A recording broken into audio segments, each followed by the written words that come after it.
This podcast discusses exchange-traded options issued by the Options Clearing Corporation.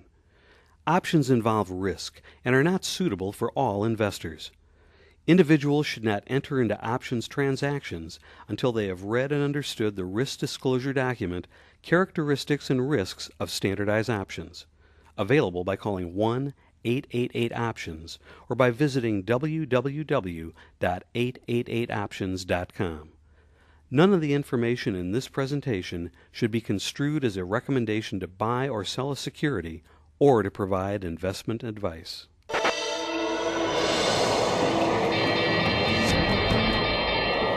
news for investors this week as the market closed at a 17-week high.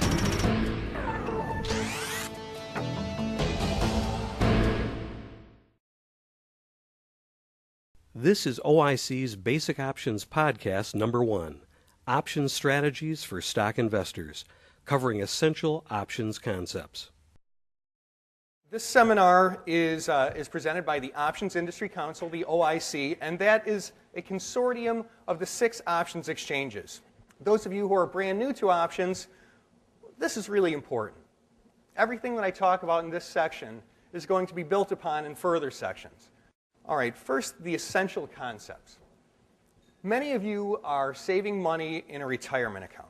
Some of you who are more active traders have shorter-term trading objectives. But whatever your trading objectives are, most people in the United States, it seems, are comfortable putting money into the stock market, right?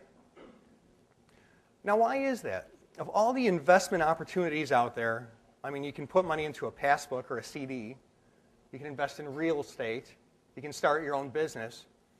But more people seem comfortable putting money in the market. Why is that? Well, there's a couple reasons.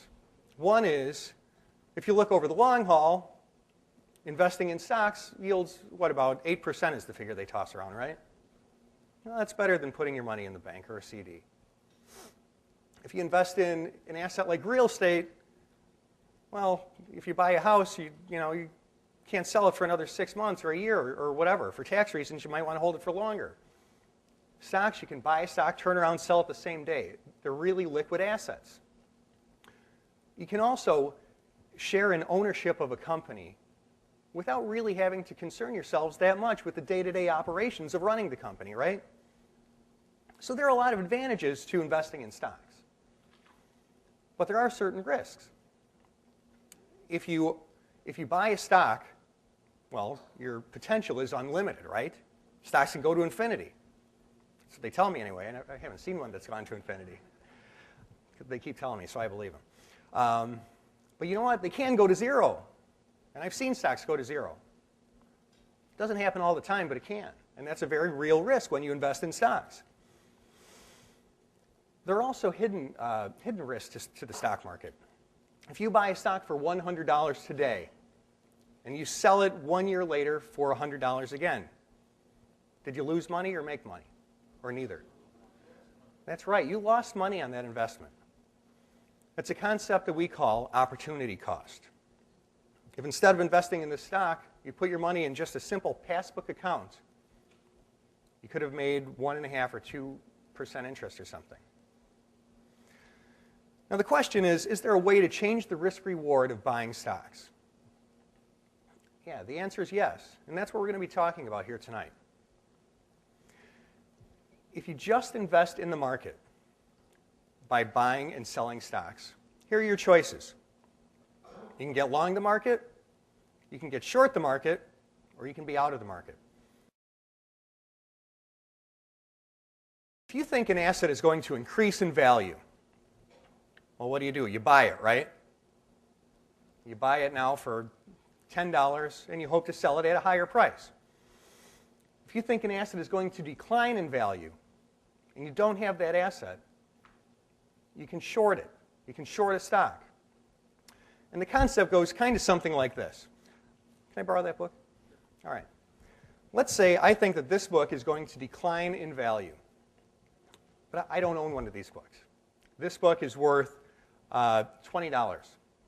So what I do is I literally borrow this book from this gentleman. And I say, you know what?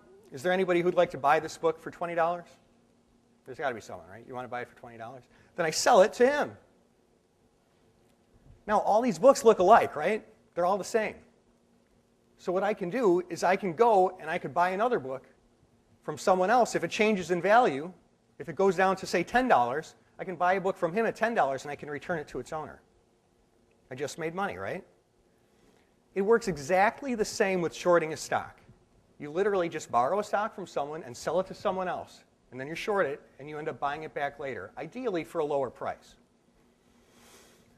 Now, if you actually do the shorting, you don't necessarily know who you're borrowing it from or care who you're borrowing it from. Your broker's back office takes care of all that. But that is literally exactly how it works.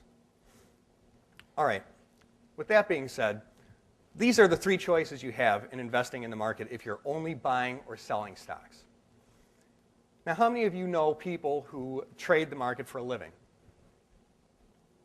Or at least a serious hobby? All right. Well, if you ask one of these type of people, hey, what do you think about this stock? You don't just get an overly simplistic one or two word answer, oh, it's going up, or oh, it's going down. You get something more qualified because they put a lot of thought into their forecast. You get something a little more like, well, I think over the next 3 to 6 months, this investment could increase by 5 to 10%. Or, well, I think if the stock breaks through its resistance level of 55, 60, it could be a momentum play. Or after next week's FDA announcement, it could be up or down 20%, depending on the news. You get something a lot more like that. There's a lot more to a forecast than simply, it's going up, it's going down. Options allow you to take these other elements of your forecast into account. You can take into account time, volatility, your degree of bullishness or bearishness, and there are a whole lot of other choices that you have available than simply buying it or selling it. Like the long call, for example. You buy a long call, you can enjoy all the upside potential of a stock increase, but you have limited risk. You buy a straddle. You could profit if the market moves higher or lower in either direction if it's a significant move. So the whole concept of this presentation tonight is that options give you more ways to implement your market research. Whether you're using options to gain leverage, to reduce risk, to generate income, they offer unique trade-offs. They offer trade-offs that you don't have simply trading stock. Good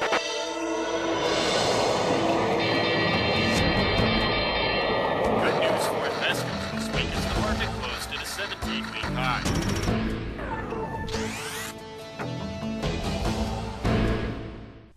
Ready to learn more?